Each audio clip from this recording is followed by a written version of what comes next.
కాంగ్రెస్ అభయహస్తం అక్కరకురాని నేస్తంగా మారిందని BRS senior నేత రావుల శ్రీధర్ రెడ్డి విమర్శించారు. ఎన్నికల హామీలు అమలు చేయలేక మత గ్రంథాలను సైతం అవమానిస్తున్నారని మండిపడ్డారు. పాలనలో సీఎం రేవంత్ మంత్రులకు మధ్య సమన్వయం లేదన్నారు రావుల. వడ్లకు బోనస్పై కాంగ్రెస్ నేతలు పూటకో మాట మాట్లాడుతున్నారని చెప్పారు. అన్ని రకాల వడ్లకు 500 రూపాయలు బోనస్ ఇవ్వాల్సిందేనని రావుల శ్రీధర్ రెడ్డి డిమాండ్ చేశారు. పోయిన 10 సంవత్సరాల్లో బీఆర్ఎస్ ప్రభుత్వాన్ని విమర్శించినటువంటి కాంగ్రెస్ పార్టీ వాళ్ళు ఇచ్చినటువంటి హామీల విషయానికి వచ్చే వరకు మాత్రం తప్పడడుగులు వేస్తూ ఉన్నారు. మల్లికార్జున్ ఖర్గే గారు కాంగ్రెస్ పార్టీ జాతీయ అధ్యక్షులు ఈ మేనిఫెస్టోను ప్రజల ముందు ఉంచినప్పుడు అది మాకు కాంగ్రెస్ పార్టీ ఇచ్చిన మేనిఫెస్టోనే మాకు ఖురాన్, బైబిల్, భగవద్గీత అని చెప్పినారు.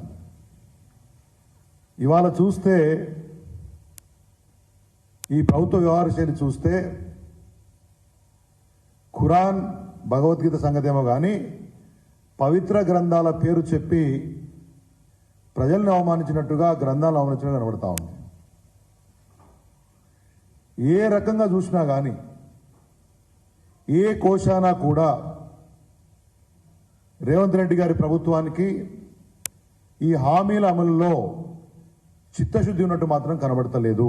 ప్రత్యేకించి దానికి ఉదాహరణ ఇవాళ వడ్లకు బోనస్ ఈ విషయంలో ముఖ్యమంత్రి గారు కానివ్వండి, మంత్రుల యొక్క భిన్నమైన ప్రకటనలు ఏదైతే ఉన్నాయో అవి రాష్ట్ర రైతాంగాన్ని, రైతులను, ఆరుగాలం కష్టపడి పంట పండించినటువంటి ఒక రైతులను ఆందోళనకు గురి చేస్తున్నాయనే విషయాన్ని మీ ద్వారా నేను ఈ ప్రభుత్వానికి తెలియజేసుకున్నాను. ముఖ్యమంత్రి గారేమో ఎన్ని ఓట్లైనా కొంటాం, 500 రూపాయలు బోనస్ ఇస్తామని చెప్పేసి లెక్కలేసి చెప్తే శ్రీనివాసరెడ్డి గారు మొన్న కేబినెట్ మీటింగ్ తర్వాత బట్టి విక్రమార్క గారేమో సన్న ఓట్లకు ఇస్తామని చెప్తారు.